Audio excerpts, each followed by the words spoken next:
Hello সবাইকে। So তোমাদের সকলকে হালকেন সায়েন্স স্কুলে স্বাগত জানাচ্ছি, আমি অভি। সো আজকে বিশেষ করে আমি এই ভিডিওটা এনেছি বিশেষ করে যারা ক্লাস 6 এ আছো তাদের জন্য। সো ক্লাস 6 এ তোমরা অনেকেরই একটা প্রবলেম হয়, সেটা কি চারুপাঠ যে কিভাবে পড়বা সেটা বুঝে উঠতে পারো না। সো আজকে তাদের জন্য আমি এই ভিডিওটা এনেছি বিশেষ করে, ঠিক আছে? এখন দেখো, চারুপাঠে ভাইয়া দুইটা পার্ট, তাই না? একটা হচ্ছে গদ্য আর হচ্ছে পদ্য। সো আমি বেসিক্যালি দুইটা পার্ট নিয়ে আজকে কথা বলবো যে তোমাদের কিভাবে এই দুটো পার্ট পড়া উচিত। ওকে, চলো শুরু করি। প্রথমে আসলে কি গদ্য কি লিখেছে ভাই, পুরোটা পড়া উচিত। তার মানে কি ভাই, তার মানে দেখো তোমরা যারা ক্লাস 6 এ আছো, তো তোমরা অনেকেই কি করো জানো, গদ্য যদি বড় দেখো সাইজে, তখন কি করো সেটাকে স্কিপ করে গদ্যর পিছনে, ঠিক তার পিছনে কিন্তু তার মূল ভাবটা দেওয়া থাকে, তাই না? সেই মূল ভাবটা পড়ে ফেলো। এরপর কি করো, এরপর আর চ্যাপ্টারটা আর পড়ো না। এতে কি হবে জানো, এতে করে তোমার পুরো চ্যাপ্টার সম্পর্কে যে ধারণাটা, যে জ্ঞানটা বা যে ইনফরমেশন, সেগুলো সঠিকটা পাচ্ছ না। কারণ মূল ভাবটাতে কিন্তু পুরো গল্পের একটা কি থাকে, একটা সামারি থাকে, ঠিক আছে? ছোট ভার্সন থাকে একটা। কিন্তু তুমি যদি বড়টাই না পড়ো, সেক্ষেত্রে কিন্তু তুমি অনেক ইনফরমেশন মিস করে ফেলবে, তাই না? সো যখন এতগুলো ইনফরমেশন মিস করবে, তখন কিন্তু পরীক্ষায় তুমি প্রশ্ন মানে ধরতে পারবে না, বুঝতেও পারবে না এবং আনসারও করতে পারবে না।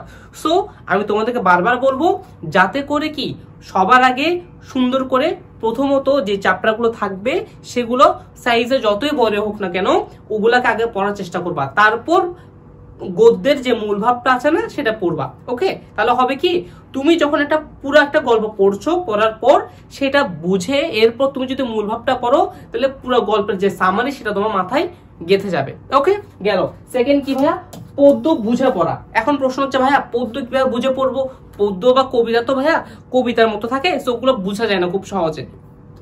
এই কাজটা করার জন্য কিন্তু আমাদের কোর্সে ক্লাস অ্যাড আছে অলরেডি, ঠিক আছে? সো শুধু পদ্যর জন্য না, আমাদের এই কোর্সে কিন্তু অর্থাৎ ক্লাস 6 এর ওয়ান স্টপ একাডেমিক প্রোগ্রামে কিন্তু সকল সাবজেক্টের সকল ক্লাস সুন্দর করে ওয়েবসাইটে আপলোড করা আছে, ঠিক আছে? সো তোমাদেরকে আমি রিকোয়েস্ট করব বা বলবো, তোমরা যারা এখন এনরোল করো নাই, তারা খুব শীঘ্রই এনরোল করে নাও। এবং তোমাদের কিন্তু এখন একটা অফার চলছে। কি অফার চলছে ভাইয়া? সেটা হচ্ছে, তোমরা যদি ইনফিনিটি 25 এই কোডটা যদি কুপন কোডে দাও, তাহলে কিন্তু 25% পর্যন্ত ডিসকাউন্ট পাবে তোমরা। সর্বোচ্চ কত পার্সেন্ট ভাইয়া? 25% ডিসকাউন্ট পাবে এই প্রাইস থেকে। সো 1945 টাকাটাও কমে যাবে অনেক, ঠিক আছে? সো দেখো, এই সুযোগ কিন্তু আর আসবে না এবং এই অফারটা কিন্তু 30 তারিখ পর্যন্ত থাকবে, ঠিক আছে? সো তোমরা চাইলে যারা এখনো কোর্স এনরোল করো নাই, তারা এনরোল করে নিতে পারো, ঠিক আছে? কারণ সেখানে আমাদের সকল একাডেমিক ক্লাস দেওয়া আছে। সো পদ্য নিয়ে গেল, এবার আসি বই দাগিয়ে পড়া নিয়ে। একটু দেখো, গদ্য আমরা জানি অনেক গল্প থাকে, এই গল্পগুলোর মধ্যে কিন্তু অনেক ইনফরমেশন আছে ভাই, তাই না? সো ইনফরমেশন গুলোকে মনে রাখার জন্য আমাদের কি করা উচিত, যেগুলো ইম্পর্টেন্ট লাইন সেগুলোকে দাগিয়ে রাখা উচিত পড়ার সময়। এখন অনেকে আছো যে ভাই আমার দাগিয়ে পড়তে ইচ্ছা করে, আমার আলসি লাগে, তাদের জন্য কি করব? তাদের জন্য কিন্তু আমাদের ওয়েবসাইটে অলরেডি আমরা দাগানো বই পাবলিশ করে রেখেছি, দেখো। অর্থাৎ তোমাদের জন্য, তোমাদের যাতে কষ্ট না হয় সেজন্য আমরাই তোমাদের হয়ে বই দাগিয়ে দিয়েছি এবং সেই দাগানো বইগুলা আমাদের ওয়েবসাইটে আছে। এখন এই বইগুলা কারা পাবে ভাইয়া? এই বইগুলো শুধুমাত্র তারাই পাবে যারা আমাদের কোর্সে এনরোল করা আছে তাদের। ওকে, গেল। এরপর কি ভাইয়া, শুরুতে শব্দার্থ পড়ে নেওয়া। অর্থাৎ কি?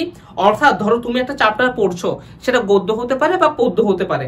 এখন কোন একটা গল্প বা কবিতা পড়ার আগে তুমি যদি ওই গল্পের মধ্যে বা ওই কবিতার মধ্যে যে সকল শব্দার্থ ইউজ হয়েছে সেগুলো যদি আগে থেকে একটু পড়ে নিতে পারো, সেগুলোর মানে কি যদি আগে থেকে ধরে নিতে পারো, তাহলে কি হবে, তুমি যখন গল্পটা পড়বা বা কবিতাটা পড়বা, তখন তোমার সেই লাইনটা বুঝতে অনেক সহজ হবে, ঠিক আছে? গেল। এরপর কি ভাইয়া, কবি পরিচিতিকে ফোকাস দেওয়া। তার মানে কি, এর সবচেয়ে ইম্পর্টেন্ট পার্ট। কারণ আমরা অনেকেই কিন্তু কবি পরিচিতি পড়তে চাই না, কিন্তু এটা পড়তে না চাইলে কিন্তু পড়তে হবে। কারণ কবি পরিচিতি থেকে কিন্তু কি মার্কস থাকে পরীক্ষায়, ঠিক আছে? প্রশ্ন আসে। এবং কবি পরিচিতি কি সবগুলো পড়বো ভাইয়া? না, সবকিছু পড়তে হয় না। কবি পরিচিতি কি কি পড়তে হয় ভাইয়া? তাহলে জন্ম, মৃত্যুসাল, তারপর হচ্ছে কি তার কাব্যগ্রন্থ, ডাকনাম,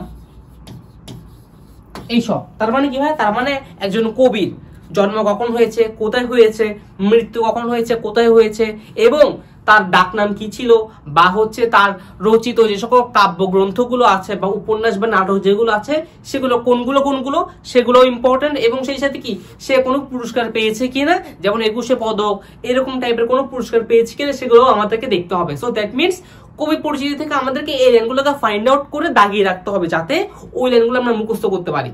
ঠিক আছে, সো এই সকল স্টেপ তুমি যদি ফলো করতে পারো, এই সকল স্টেপ আমি যা যা বললাম না ভাইয়া, এই সকল স্টেপ যদি তোমরা ক্লাস 6 এ যারা আছো তারা যদি ফলো করতে পারো, তাহলে বলা যায় যে তোমাদের চারুপাঠ বইটা পড়তে কোনো প্রবলেম হবে না, এবং বিশেষ করে আমাদের ক্লাসটা করার পর তোমাদের আশা করি আর কোনো রকম সমস্যা হবে না। সো দেখা হচ্ছে নেক্সট কোন একটা ভিডিওতে। টাটা।